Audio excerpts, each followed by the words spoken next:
के वाकयात सुने, करबला वालों की बातें सुनी, कितनी बड़ी मुश्किल थी। जरा गौर तो कीजिए, इस मुश्किल का कोई अंदाजा कर सकता है कि 3 दिन की भूख और प्यास हो, खवातीन साथ हो, 6 महीने का बच्चा साथ हो और दुश्मन तलवारें लिए। अस्सलामु अलैकुम वरहमतुल्लाहि वबरकातुहू। दोस्तों, मुसलमानों को अल्लाह पर कामिल भरोसा रखना चाहिए, कामिल यकीन रखना चाहिए। अल्लाह पर यकीन कामिल रखने की अहमियत पर बहुत ही लाजवाब तकरीर है मौलाना अब्दुल हबीब अत्तारी साहब का। वो पहले आप सुने। आज जो हमारे माशरे में सबसे बड़ी कमी नजर आ रही है वो यकीन की कमी है। हम कहते तो हैं मुझे अल्लाह पर भरोसा है, मगर उसके पीछे यकीन नजर नहीं आता। हम कहते तो हैं हमें जनाब अल्लाह के कलाम कुरान पर भरोसा है और कुरान रब की किताब है, मगर जिस यकीन की रिक्वायरमेंट है वो हमारे अंदर कमी नजर आती है। रब पर भरोसा नहीं है, माद अल्लाह कहा जाए कि इस्लामी अहकाम पर हमें वो यकीन हासिल नहीं है और इसी वजह से हम बहुत सारी कंफ्यूजन का शिकार हैं। अब आइए, हजरत अबू बकर सिद्दीक रज़ियल्लाहु तआला अन्हु खलीफतुल मुस्लिमीन हैं, अमीरुल मोमिनीन हैं, क्या कमाल का इरशाद फरमाते हैं। आप फरमाते, रब कुरान में फरमाता है वमा मिन दाब्बतिन फिल अर्दि इल्ला अलल्लाहि रिज़्कुहा, फरमाया और जमीन पर चलने वाला कोई जानदार ऐसा नहीं जिसका रिज़्क अल्लाह के जिम्मे करम पर ना हो। आप फरमाते हैं जब से मैंने ये आयत पढ़ ली है खुदा की कसम मैंने रोजी की फिक्र करना छोड़ दी है। अल्लाह ने वादा कर लिया ना कि कोई जमीन पर चलने वाला ऐसा नहीं है जानदार जिसका रिस्क अल्लाह के जिम्मे पर ना हो। कहते मैंने इसकी फिक्र ही छोड़ दी कि जब रब ने जिम्मे पर ले लिया है अब मुझे टेंशन लेने की जरूरत क्या है। अल्लाह अकबर। आज हम सोचें हमारी सारी फिक्रों में सबसे बड़ी फिक्र यह है कि हमारी कारोबार का क्या होगा, हमारे रिस्क का क्या होगा, हमारी जॉब का क्या होगा। अरे भाई मार्केट डाउन हो गई है, फला मुल्क ने ये टैक्स लगा दिया है, अब एक्सपोर्ट का क्या होगा, डॉलर रेट बढ़ गया है, अब इंपोर्ट का क्या होगा, जनाब इस बजट में नया कानून आ गया है, अब हमारे कारोबार का क्या होगा। हम ये क्यों नहीं मानते कि जिस रब ने मुझे पैदा किया है उसने मेरा रिस्क लिख दिया है, जो मेरे नसीब में है वो मुझे मिलकर रहेगा। अरे जो रब करीम चूंटी को कन और हाथी को मन दे सकता है उसने मुझे भी रिस्क देना है, मेरी औलाद को भी रिस्क देना है। कुरान ने भी वादा फरमा लिया, मगर वो यकीन नहीं मिल रहा जिसकी बिना पर हमने कोई ब्लड प्रेशर का मरीज, कोई जनाब आज शुगर का मरीज बन गया, जब देखो सर पर एक टेंशन है। अल्लाह अकबर। काश ये बात समझ आ जाए कि हम रिस्क की फिक्र छोड़कर जन्नत की फिक्र करना शुरू कर दें, बख्शिश की फिक्र करना शुरू कर दें। मेरे मौला ने रिस्क का वादा किया है, बख्शिश का वादा नहीं किया है। हमारे पास कई लोग दुआओं के लिए आते हैं, कहते हैं हजरत दुआ कर दें रोजी में बरकत हो जाए, दुआ कर दें कारोबार डाउन है। मैं नहीं कहता इसकी दुआ नहीं करनी चाहिए, मगर कोई ऐसा भी तो आए जो आकर कहे कि दुआ कर दे मगफिरत हो जाए, दुआ कर दे मैं बख्शा जाऊं, क्योंकि इसका वादा नहीं है। हमारी जितनी फिक्र दुनिया के लिए है उसका हाफ भी हम अपनी बख्शिश की फिक्र कर लें, अपनी आखिरत की फिक्र कर लें तो कितना अच्छा हो जाएगा। हाँ, अब प्रॉब्लम क्या है, हम बाज़ औकात इफरात और तफरीद का शिकार हो जाते हैं। बिल्कुल हमें रिस्क की फिक्र इतनी नहीं करनी जितनी मगफिरत की करनी है, मगर इसका मतलब ये नहीं कि रिस्क की फिक्र छोड़ के कारोबार भी छोड़ दें, कमाना भी छोड़ दें, घर में बैठ जाए। अल्लाह ने जब वादा किया है वो मुसब्बिबुल असबाब है, हमें असबाब भी इख्तियार करने का हुक्म दिया है, मगर सब कुछ असबाब को ना समझें। इस बात को इस वाक़े से समझें कि मशहूर सूफी बुजुर्ग शेख सादी रहमतुल्लाह तआला अलैह फरमाते हैं कि एक शख्स था, मेहनत मजदूरी करने के लिए निकला घर से।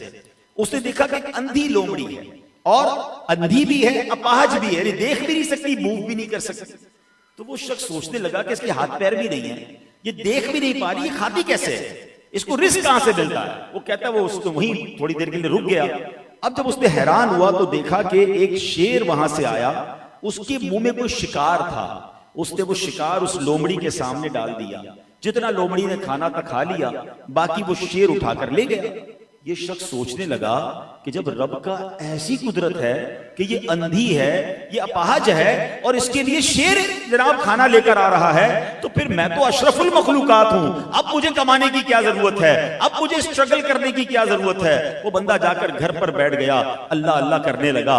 पहला दिन गुजरा, कोई खाना नहीं, दूसरा दिन गुजरा, कोई रोजी नहीं, तीसरा दिन इबादत करते हुए गुजर गया, एक जर्रा भी खाने का ना मिला, यहां तक कि वो कमजोर हो गया। अल्लाह अकबर। उसने तड़प कर अल्लाह की बारगाह में फरियाद की, मौला मैं अशरफुल मखलूकात, तूने उस अंधी लोमड़ी के लिए इंतजाम कर दिया, मैं तो तेरा जिक्र कर रहा हूं। अल्लाह अकबर। अल्लाह की तरफ से जवाब क्या मिला? ऐ शख्स, तूने लोमड़ी को देखा था, क्या शेर को नहीं देखा था? है बनना है तो शेर की तरह बनना, अपने लिए भी मेहनत कर और दूसरों को भी खिला। अल्लाह अकबर। अब उसके होश ठिकाने आए कि मेहनत मजदूरी करना ये रब को पसंदीदा है। जो यहां समझाना मकसूद है ना, काम काज से इस्लाम ने नहीं रोका है, मगर सब कुछ काम काज को समझ लेना और उसी की फिक्र में हलकान होते रहना, उसी की फिक्र में टेंशन में रहना और जनाब उन वसवसों की वजह से अपनी फैमिली को भी टेंशन में मुब्तला कर देना, ये शरीयत नहीं कहती है। अल्लाह पर भरोसा रखें, अपनी तरफ से कोशिश पूरी करें, फिर अल्लाह पर छोड़ दें। वो कारसाज है, वो मदद करने वाला है। यकीनन कभी के दिन बड़े होते हैं, कभी की रातें बड़ी होती हैं, कभी धूप होती है, कभी छांव होती है, कभी जनाब बारिश का मौसम होता है। जिस तरह मौसम बदलते हैं, इस तरह जिंदगी के दौर भी बदलते हैं। कभी आप सेहतमंद होंगे, कभी बुखार भी आ जाएगा, कभी आप बड़े मजे में कारोबार में होंगे, कभी मुश्किल भी आ जाएगी। ये लाइफ इसी तरह गुजरनी है। अब आप हर मुश्किल पर परेशान हो जाएं, हर मुश्किल पर टेंशन में आ जाएंगे तो जिंदगी अपनी भी मुश्किल बनाएंगे, अपने घर वालों की भी बनाएंगे। अल्लाह अकबर। पिछले दिनों ही तो हमने मुहर्रम के वाकयात सुने, करबला वालों की बातें सुनी, कितनी बड़ी मुश्किल थी। हैं? जरा गौर तो कीजिए, इस मुश्किल का कोई अंदाजा कर सकता है कि 3 दिन की भूख और प्यास हो, खवातीन साथ हो, 6 महीने का बच्चा साथ हो और दुश्मन तलवारें लिए खड़ा हो और एक एक करके घर वाले शहीद हो रहे हो, जवान बेटा भी शहीद हो, दूध पीता बच्चा भी शहीद हो और फिर इमाम हुसैन भी शहीद हो जाएं, मगर इस पूरे खानदान में किसी को यह टेंशन नहीं थी कि जनाब हमें ये शहादत मिलने वाली है। आपको पता है इस शहादत का उन्हें पहले से पता था। इमाम हुसैन के बचपन से सबको मालूम था कि ये करबला के मैदान में शहीद होंगे, मगर everybody was ready for that examination. यही करबला से मैसेज लेना है कि हम भी रेडी रहें एग्जाम के लिए। आप कहेंगे जनाब उनको पता था, हमें तो नहीं पता होता कल क्या होगा, अचानक हो जाता है, हम परेशान हो जाते हैं, घर में कोई बीमार हो जाता है, कोई कारोबार में लॉस हो जाता है, हम डिप्रेशन का शिकार हो जाते हैं। नहीं जनाब, पता आपको भी है, हाँ हमें भी बताया गया है। असल मसला है कि हम कुरान पढ़ते नहीं है। अगर मैं और आप प्रॉपरली कुरान विद ट्रांसलेशन पढ़ें, तफसीर से पढ़ें, तो each and every Muslim was informed. हमें बताया गया है। कहां बताया है? चले मैं बता देता हूं, ताकि आज के बाद ये नहीं कहिएगा बताया नहीं है, ठीक है ना। कुरान ने बताया, एक बड़ा कैटेगोरिकली अनाउंसमेंट है। बिस्मिल्लाहिर्रहमानिर्रहीम वलनब्लुवन्नकुम बिशैइन मिनल खौफि वल जू'i व नक्सिम मिनल अम्वाल वल अनफुसि वस्समरात वबश्शिरिस साबिरीन। 5 चीजों की लिस्ट भी कुरान ने दे दी है। सिर्फ ये नहीं कहा, फरमाया वलनब्लुवन्नकुम, हम अन करीब, सूनर, ये भी नहीं कहा कभी आजमाएंगे, अन करीब आजमाएंगे। अच्छा आजमाएंगे, या अल्लाह किस चीज से आजमाया जाएगा? 5 चीजें भी बता दी हैं। क्या है? खौफ होगा, भूख होगी, है? और फिर फरमाया तुम्हारे बॉडी में प्रॉब्लम आ जाएगी, तुम्हारे माल और तुम्हारे कारोबार की चीजें खराब होना शुरू हो जाएंगी। अगर बाग है तो फसलें खराब होंगी, फल खराब हो सकते हैं। और यही हमारी जिंदगी में हो रहा है। या तो कारोबार में लॉस हो जाता है, या कोई बीमारी आ जाती है, या फैमिली में कोई इशू आ जाता है, तो कभी किसी दुश्मन का खौफ आ जाता है। यही तो चीजें हैं जो आजमाने का कुरान ने पहले कहा है। अगर यकीन रखो तो आगे क्या फरमाया? वबश्शिरिस साबिरीन, खुशखबरी है सब्र वालों के लिए। बस ये एग्जाम जब भी आए ना तो इसको सब्र से गुजारना है, तैयार रहना है। जब भी मुझ पर और आप पर कोई प्रॉब्लम आ जाए, बी रेडी कि या अल्लाह तूने आजमाना शुरू कर दिया, कुरान का हुक्म है, अब मैं इंशाअल्लाह इस आजमाइश पर यकीन के साथ सब्र करूंगा कि जब तूने आजमाइश में डाला है तो निकालना भी तूने ही है।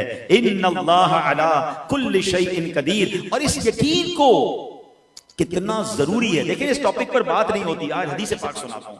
सरकार दो आलम अलैहिस्सलाम फरमाते हैं, नजा अव्वलु हादिहिल उम्मति बिल यकीनी वज़ुहदी।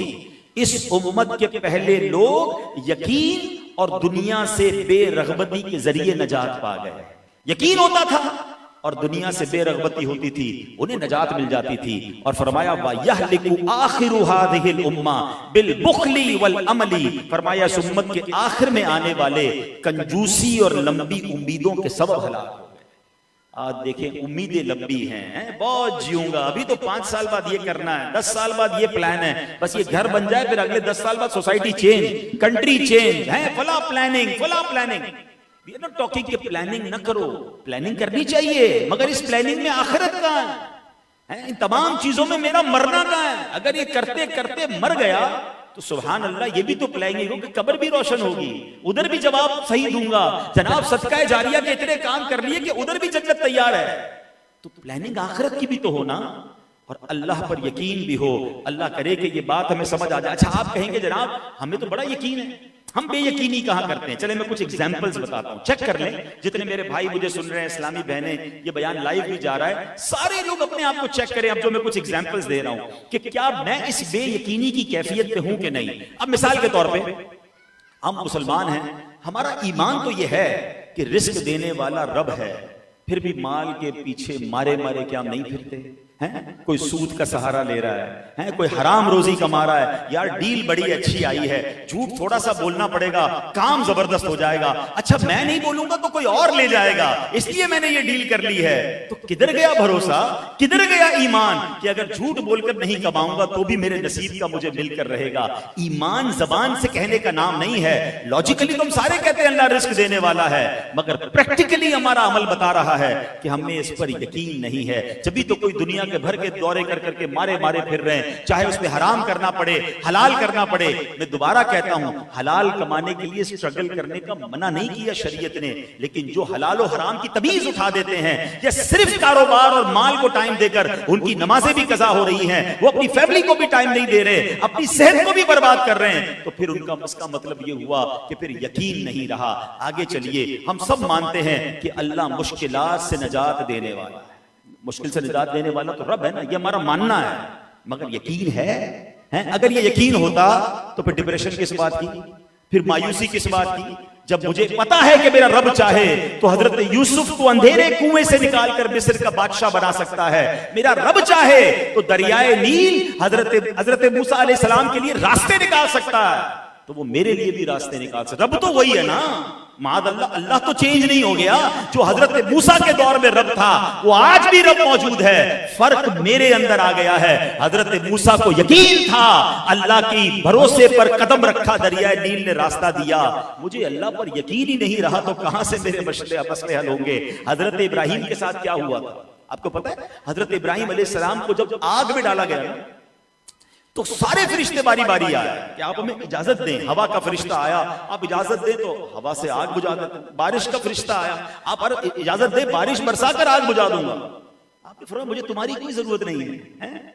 अब जब बिल्कुल आपको थ्रो कर दिया गया ना आग में, अब बिल्कुल उस मोमेंट पर हजरत जिब्रील आया, कहते ए इब्राहिम अब हमसे तो मदद नहीं मांग रहे, रब से तो मांग ले।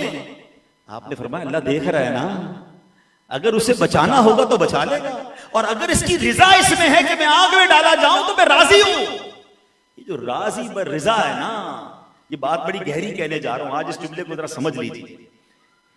हम पता है तकरीबन हम लोग क्या चाहते हैं? हम चाहते हैं या अल्लाह जिस हाल में मैं राजी हूं मुझे वो हाल दे दे।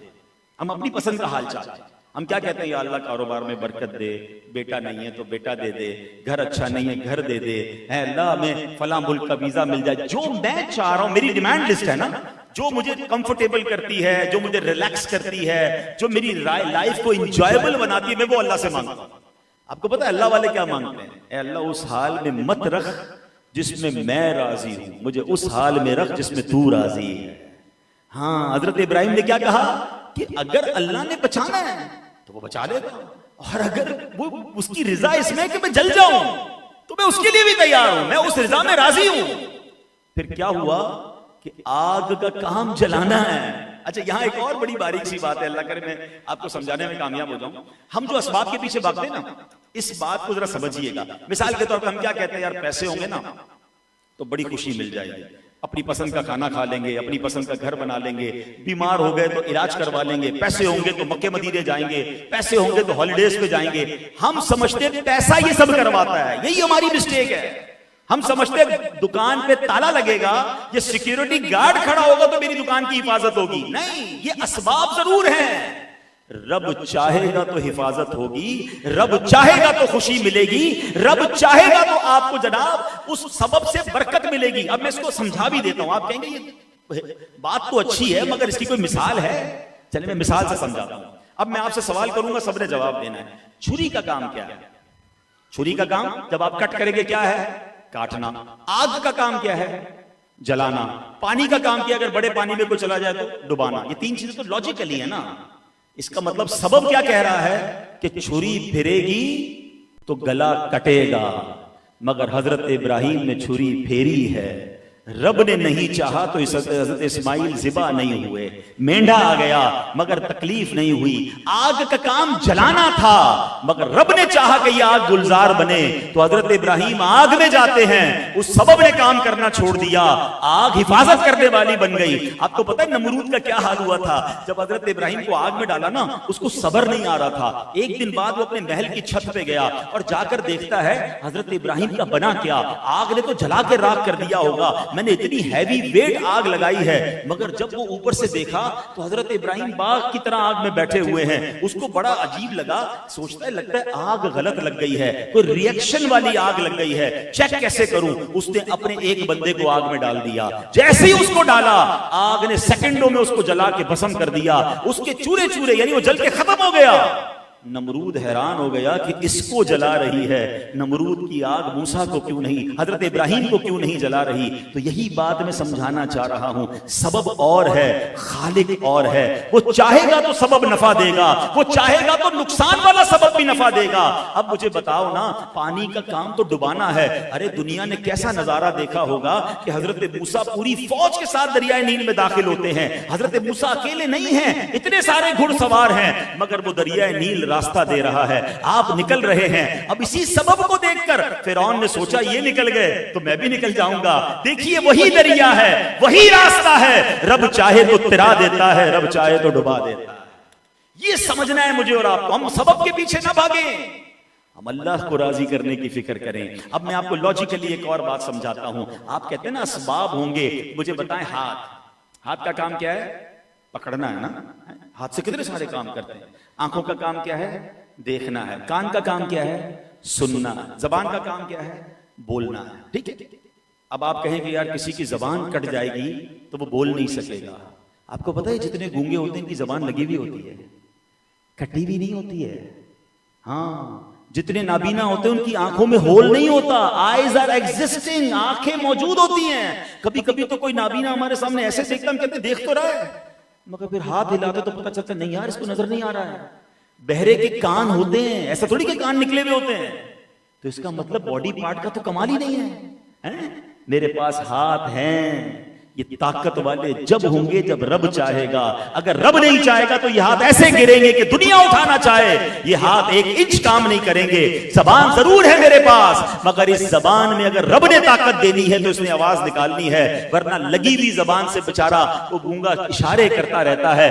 आंख का काम देखना है, लेकिन अगर रब ने चाहना है तो इस आंख में नूर आना है, वरना बॉडी पार्ट तो लगा हुआ है, नजर कुछ नहीं आता, सुनाई कुछ नहीं देता। अरे इससे बड़ी मिसाल क्या होगी कि कभी भी ये मत कहना कि मेरे हाथ सलामत हैं, मेरी जबान सलामत है तो इसलिए बोल रहा हूं। अरे ये रब की मेहरबानी है, इसने हाथ में ताकत दी है, जबान में बोलने की ताकत दी है, आंख में नूर दिया है तो मेरे रब ने दिया है। इसका मतलब ये हुआ कि मैं सारी दुनिया की दौलत जमा कर लूं, अगर अल्लाह ने शिफा नहीं देनी, अल्लाह ने खुशी नहीं देनी तो फिर कुछ नहीं होना। तो काश ये यकीन हासिल हो जाए कि जिंदगी का मकसद एक ही होना चाहिए कि मुझे अपने मालिक को राजी करना है, मुझे अपने रब को राजी करना है। फिर देखें इंशाअल्लाह जिंदगी कैसी आसान हो जाती है। हजरत लुकमान हकीम, इनके कौल दुनिया भर में मशहूर है। इतनी अजीम हस्ती हैं, ये नबी नहीं हैं मगर ये इतने अक्लमंद थे और इनके वाकयात इतने शानदार हैं कि कुरान में पूरी सूरत सूरह लुकमान के नाम से है। अब इनका एक जुमला सुनिएगा। आप फरमाते हैं अपने बेटे को, बेटा हर अमल का एक कमाल और एक इंतहा होती है, और इबादत का कमाल परहेजगारी और पुख्ता यकीन है। यानी पुख्ता यकीन होना चाहिए। आप वजीफा पढ़ रहे हैं, आप यकीन से पढ़ें। आप दुआ कर रहे हैं, आप दुआ भी यकीन के साथ करें। हमारा प्रॉब्लम ही यही है, हमें शरीयत के आकाम पर भी, अच्छा हम मुसलमान हैं इस पर यकीन है कामिल, पत्थर की तरह यकीन हो। आजकल सोशल मीडिया का दौर है, एक छोटा सा क्लिप सुनकर हमारे नौजवान कंफ्यूज, यार हम जो या रसूल अल्लाह कहते हैं ये ठीक कहते हैं, ये तो फला ये कह रहा था, हम ये जो मज़ारात पे बचपन से जा रहे हैं इसमें कोई प्रॉब्लम तो नहीं है। क्यों? क्योंकि यकीन तो था नहीं।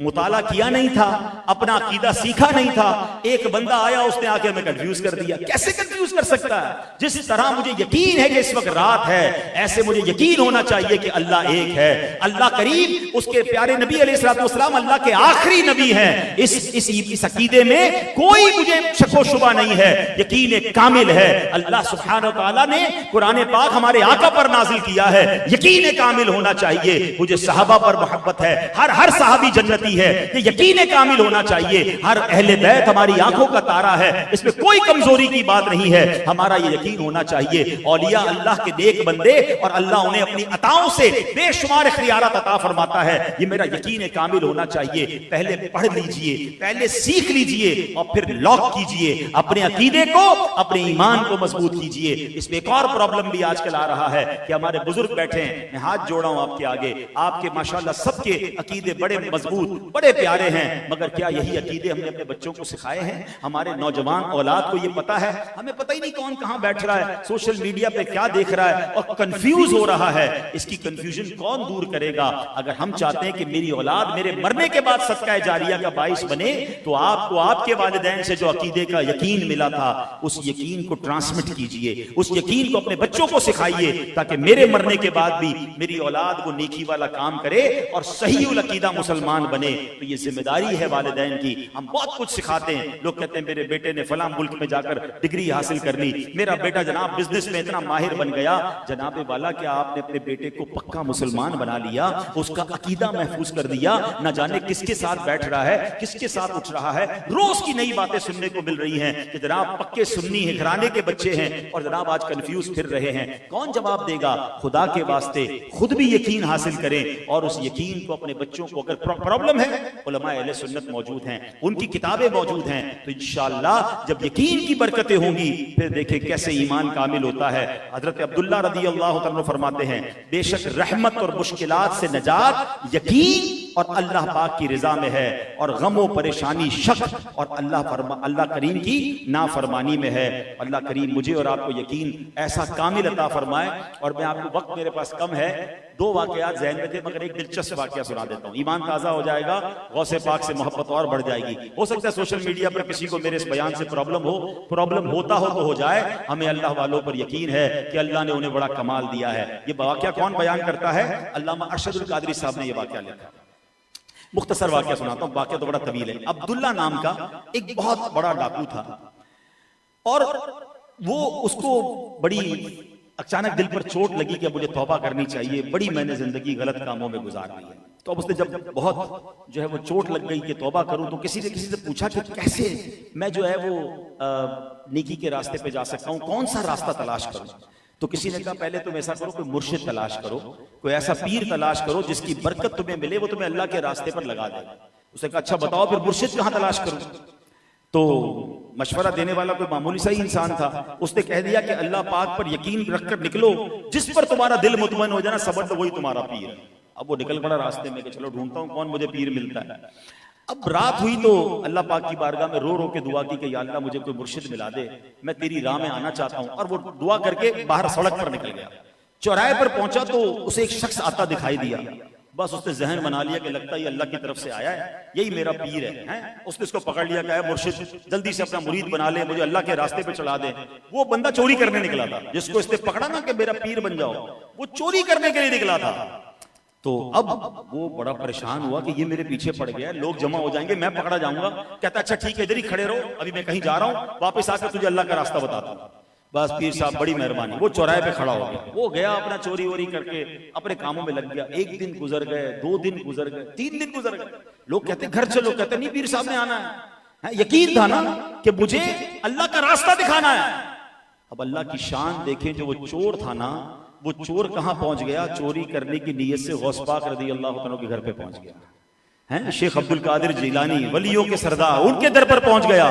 अब जब वो उधर गौसे पाक जो है वो इबादत कर रहे थे, एक शख्स ने हाजिर होकर अर्ज की, आली जां फलां शहर के अब्दाल का इंतकाल हो गया है। हुजूर गौस पाक ने दुआए मगफिरत की, और अब जब चोर पर नजर पड़ी, निगाहे विलायत डाली, एक ही निगाह में तौबा भी करवाई, विलायत के दर्जे भी तय करवाए। फरमाया तुम फलां शहर के अब्दाल हो, फौरन वहां के लिए रवाना हो जाओ। अब निगाहे वली में वो तासीर देखी, बदलती हजारों की तकदीर देखी। वो शख्स अब वापस जा रहा है, गया चोरी करने था, अब वली बनकर निकल रहा है। अब गया तो रास्ते में वही बंदा चौराहे पर खड़ा है, कहता पीर साहब आप आ गए, अब मुझे रास्ता दिखा दीजिए। अल्लाह अकबर। अब वो शख्स जो चोर बनकर गया था, उस यकीन कामिल की बरकत से अल्लाह ने उस चोर की काया पलट दी और उसको भी अल्लाह का वली बना दिया। वो खुद कहते हैं कि एक शख्स की सच्ची लगन और पुख्ता यकीन का कमाल है कि रब्बे करीम ने मुझ पर ऐसी इनायत अता फरमा दी। तो अच्छी नीयतें मामलात को बदल दिया करती हैं, वो मुश्किलों को आसान कर दिया करती हैं।